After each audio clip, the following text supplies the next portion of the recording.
Hello everyone, I am Mudit Jain. I am IRS of 2018 batch. Before getting into IRS, I was twice selected in Indian Police Service on basis of CSE 14 and 15. इस एक short video में मैं आपको अपनी journey का briefly बताऊंगा and I want to share a very big decision that I have taken in my life. Starting with my journey in brief, मैंने पहले अटेम्प्ट अपना CSE 2013 में दिया था, जिसमें मैं इंटरव्यू राउंड तक पहुंचा था। मेरे मेंस में मार्क्स बढ़िया थे, लेकिन मेरा इंटरव्यू का स्कोर था 118, जिसकी वजह से मैं फाइनल लिस्ट में सिलेक्ट नहीं हो पाया था। फिर मैंने 2014 का एग्ज़ाम दिया, जिसमें मेरे रिटर्न में 11th हाईएस्ट मार्क्स थे all over India among selected candidates, और मेरे इंटरव्यू में सेकंड लोएस्ट मार्क्स थे among selected candidates. Still I made it to the final list with a 222 rank solely on the basis of my marks in written, and I got into Indian Police Service. After that, I applied for 2015 mains pre as well. I cleared the prelims exam. मैंने mains exam लिखा, डैफ भरा, और डैफ भर के फिर मैं police academy गया था ट्रेनिंग करने के लिए। मैंने डैफ में सिर्फ IAS और IPS ऑप्ट करी थी service, because I was already selected as IPS previously. तो मैं वहाँ पे पुलिस एकेडमी गया। अनफॉर्चुनेटली आई गॉट इंजर्ड, मेरे लिगामेंट टीयर हुए थे। I took leave from service, from training, क्योंकि मेरी एब्सेंट बहुत ज़्यादा हो गई थी वहाँ पे। I came back to my home town, that is Delhi. मैंने डॉक्टर्स को दिखाया and I was diagnosed with medical condition called osteoarthritis, and doctors advised me कि you should look for change of service, क्योंकि इस कंडीशन के साथ, नी skin condition के साथ ट्रेनिंग थोड़ी मुश्किल है। हो जाएगी इंजेक्शंस वगैरह के थ्रू, बट लॉन्ग टर्म मुश्किल होगा, इन सर्विस में भी मुश्किल होगा। तो मैंने अनफॉर्चुनेटली लोगों को लिए लग रहा था उस समय, जब रिजल्ट आया मई में 2015 का, मेरी 207 रैंक आई थी, तो लोग मुझे कॉन्ग्रेचुलेट कर रहे थे।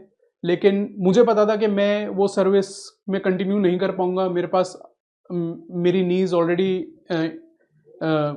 वो कंडीशन नहीं है कि मैं वो सर्विस में कंटिन्यू करूं। तो जहां मुझे लोग कॉन्ग्रेचुलेट कर रहे थे, मुझे दिख रहा था कि मैं क्या करूंगा, मेरा फ्यूचर थोड़ा ब्लैक लग रहा था मुझे। एनीवे, फिर मैं दोबारा एकेडमी गया। मैंने लीव ली क्योंकि मेरी कंडीशन नहीं थी, मेरी इंजरीज हील नहीं हुई थी। फिर मैंने दोबारा एग्ज़ाम लिखा 2017 CSE, and I again cleared civils. That was my third selection.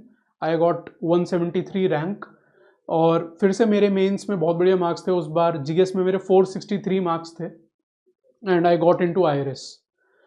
While doing all this, I gained a lot of experience. जो एक बार में एग्ज़ाम निकाल लेते हैं, मैं उन्हें डिस्क्रेडिट नहीं कर रहा। उन्होंने एग्ज़ाम क्रैक करा है तो उनकी स्ट्रैटेजी बढ़िया रही होगी, लेकिन शायद उन्हें वो एक्सपीरियंस नहीं मिल पाता जो बार बार स्ट्रगल करके अगर कोई निकालता है, वो इन एंड आउट एग्ज़ाम को देख लेता है। तो एक नेचुरल टेंडेंसी होती है ऐसे लोगों में कि वो जो एक्सपीरियंस वो गेन करते हैं, वो गाइड करते हैं लोगों को, वो औरों के साथ शेयर करना चाहते हैं। So this happened with me as well. I started with Quora for guiding. मेरा एक फ्रेंड था, he is into some service. He basically told me कि यार तू कोरा ज्वाइन क्यों नहीं करता है। Then I started guiding civil service aspirants on Quora. फिर मुझे अपने जितने भी नोट्स वगैरह थे, मुझे वो कहीं अपलोड करने थे, वो कोरा पे पॉसिबल नहीं था। तो मैंने अपना ब्लॉग शुरू करा। मैंने सारे नोट्स अपने स्कैन करके ब्लॉग पे डाला। मैंने टॉपर स्ट्रैटेजीज ब्लॉग पे डाली। आज की डेट में मेरा जो ब्लॉग है मुदित जैन ब्लॉग, उसमें 100+ टॉपर स्ट्रैटेजीज हैं लास्ट के 3-4 साल के टॉपर्स के, and it is basically a one stop solution for topper strategies and civil services guidance. Similarly मैंने टेलीग्राम पे गाइडेंस करी, मैंने अपने यूट्यूब चैनल पे करी। अब 2017 में मैंने आपको बताया मैंने IRS क्लियर करा था, और ये सब मैं इसके साथ कर रहा था उसके बाद से लेकर अब तक। मैंने 2020 में फील्ड ज्वाइन करी थी। Now I am serving as deputy commissioner of income tax. तो कई बार ऐसा भी हुआ है कि मेरे पास वर्क प्रेशर है, और उस वर्क प्रेशर के बीच में मैं गाइड कर रहा हूँ। मैं टेलीग्राम पे एटलीस्ट 50-60 क्वेरीज ट्राई करता हूँ कि रोज़ ले लूँ अपने ग्रुप पे। मेरे पास अब उतना टाइम नहीं है, इसलिए मैं ज़्यादातर टेलीग्राम को मैसेजेस को ऑफ रखता हूँ, वरना मैं पहले बहुत मैसेजेस उस पर ले पाता था। तो जब मैं पैशनेट हूँ इसके बारे में, लेकिन मैं वो गाइड नहीं कर पा रहा था, ना मैं अपनी सर्विस से उतना जस्टिस कर पा रहा था।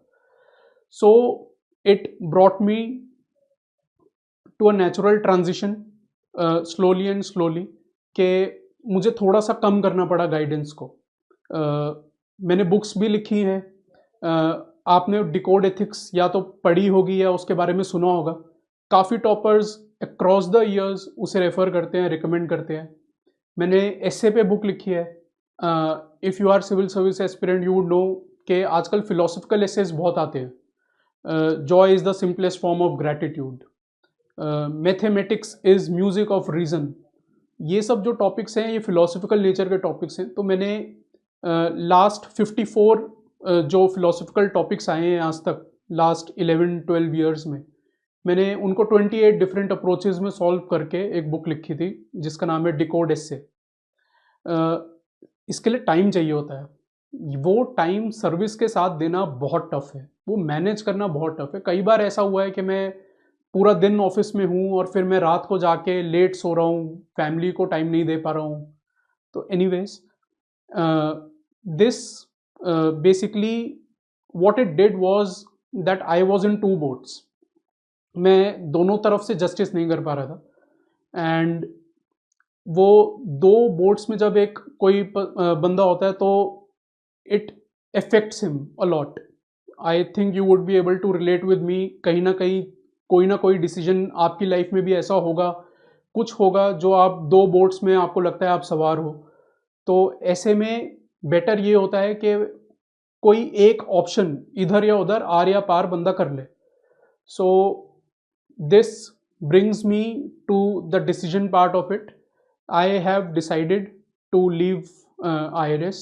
I have decided to resign from service, and I'll be guiding civil service aspirants. I'll be teaching, I'll be mentoring them full time from now on, so that basically I am not in two boats. मुझे लगता है कि civil services exam जो है, जो इसमें competition है जिस लेवल का, काफ़ी प्लेटफॉर्म्स हैं जो गाइडेंस दे रहे हैं, फ्री प्लेटफॉर्म्स, पेड प्लेटफॉर्म, सब कुछ है। लेकिन अभी भी मिस गाइडेंस बहुत है। मुझे भी इतना टाइम शायद इसीलिए लग गया क्रैक करने में, बार बार रैंक्स को इम्प्रूव करने के लिए, कि मिस गाइडेंस बहुत है। मैं ये नहीं कह रहा कि सब लोग ही मिस गाइड कर रहे हैं, लेकिन it is a true opinion of mind कि मिस गाइडेंस काफ़ी है। सो मेरा एंडेवर ये रहेगा कि मैं अपने एक्सपीरियंसेस को, जो मैंने यूज़ करके मेंस खासकर मैंने बार बार निकाला है with incremental improvement every time. मेरे जैसे 2013 CSE मेंस में 340 मार्क्स थे GS में, फिर मेरे 387 थे अगली बार, फिर 426, फिर 463। तो 40-30 मार्क्स का इंक्रीमेंटल इम्प्रूवमेंट 80 क्वेश्चंस में, हर क्वेश्चन में मतलब आधा मार्क लाना, ये बहुत बड़ी बात होती है मेंस में। तो वो एक्सपीरियंसेस मैं आपके साथ शेयर करना चाहता हूँ, ताकि आपको उतना टाइम ना लगे जितना मुझे लगा क्रैक करने में। I hope that I'll be able to just do justice with my decision, and I'll be able to guide aspirants better than previous. Thank you.